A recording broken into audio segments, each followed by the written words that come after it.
It's news time. Information is power. Be current. The news headline.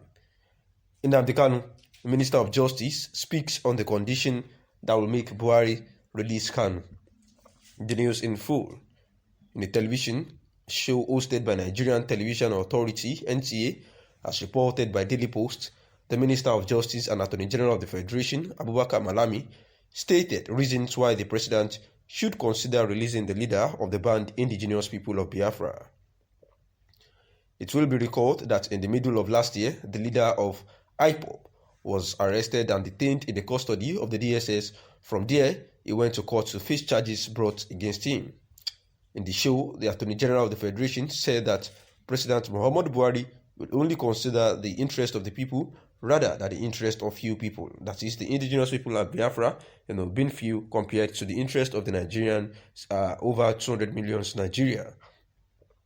In other words, if the general public agrees that Nnamdi Kanu should be released, then the president may take it into consideration. But remember that some notable figures in the East met with the president some time ago pleading that Kanu should be released unconditionally, of which President Muhammadu Buhari says that he would look into it and that he does not want to interfere into a legislative affair. So far it is in the court, and being the executive, he has no business with such things. But then, because of the elders that came over to his place, he would actually look for a way to come into the case as soon as possible. Then be wrong to stop it all of a sudden.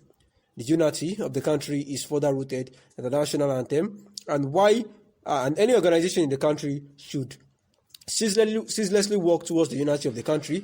And since Ohaneze Indigbo doesn't buy from the agitation of the IPOB, it is advisable to stop the group from making such order, that the students should, and also proprietors of the school, should ensure that the national anthem is not being sung in school. Instead, it should be the Biafra national anthem. This is not tolerated.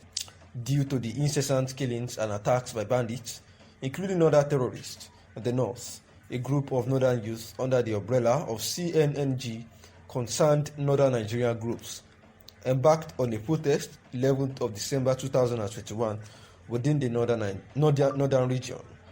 The protesters demanded an immediate end to the killings and destruction of properties that is happening in the region. One of the biggest protests that happened in 2021 is the NSAS Memorial Protest that took place in various states in Nigeria, especially within Lagos State. The protest was conducted to mark the first anniversary of NSAS movement, and the protest happened at Unity Fountain in Abuja, and many protesters gathered with big banners carrying different inscriptions. In Lagos State, celebrities and activists joined a car procession within the protest environment at Lekki Toll Gate, and on the 4th of June 2021, thousands of Igbo youth went to the streets of Owerri in a peaceful protest against the insecurity challenges that have ravaged the state. The youth also protested against the people that are causing troubles and anarchy in the state. It is important to know that protesters were led by Eric Nwakwe, the special advisor to the governor of Imo State on youth affairs. Members of IMN embarked on a protest on the 12th of June 2021 in Apo Gudu, but police officers in Federal Capital Territory chased them away. Miriam Yusuf, the command spokeswoman, stated that the group and other protesters wanted to incite public disturbance and breach public peace. She also said that the police did not arrest any of the protesters, and the protest that happened along Futsua Gusa Road in Katsina State. Due to attacks carried out by bandits, angry protesters in Katsina State blocked Funtua Gusa Road. The angry residents blocked the road after bandits killed about 8 persons and kidnapped 17 women at Kanonaki village in Faskari local government area of Katsina State. The protesters used the opportunity to ask the federal government, led by President Muhammadu Buhari, to make more policies that will end the activities of these bandits. Protests by activists after the arrest of some people at Dunamis Church in Abuja. Remember that some activists on the 18th of July 2021 protested at Masaka branch of Dunamis Church in Abuja, and they were demanding for the release of 5 persons arrested near the church by DSS officers. A report disclosed that the 5 persons at the Dunamis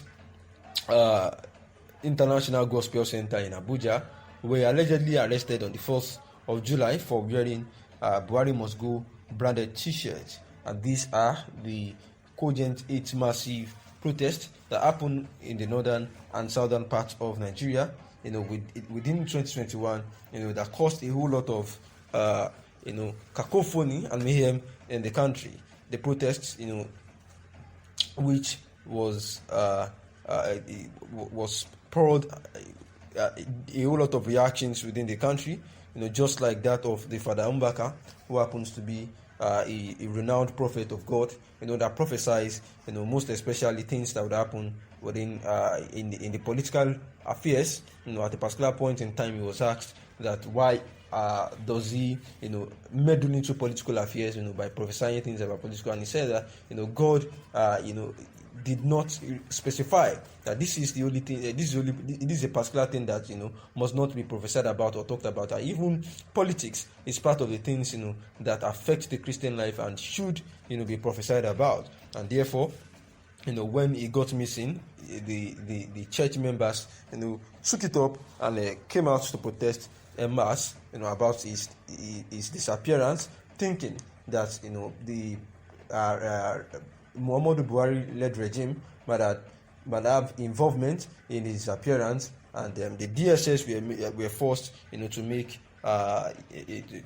awareness, to talk to them through their spokesman, Peter Afunaya, that the Reverend Father was not in their custody, that is the custody of the DSS, and before it was now later known that it was a Catholic bishop, that actually invited Father Ejike Mbaka, and also the Yoruba Nation protest led by Sunday Adeyemo, popularly known as Sunday Igboho, for an Oduduwa Republic as well. We remember that it was really massive then, as they were saying that they wanted to break away from Nigeria to have their own nation before the DSS invaded the house of the lead person, which is Sunday Adeyemo Igboho. They went to bust his house at about 1 a.m. and he fled away from the country and has been at the facility of the Benin police, and also the protest of the CNG, that is the Concerned Northern Nigerians group, who embarked to demand the immediate end to the killings and destruction of the people in the region, and also the NSAS protest, among other, and therefore also a peaceful protest that the youth came out to talk about the insecurity challenges that they are facing, especially in Imo State. The Islamic movement of Nigeria did the same, and also the activists that were arrested at by the DSS for wearing Buhari Must Go to the Dunamis Church. Thanks for listening.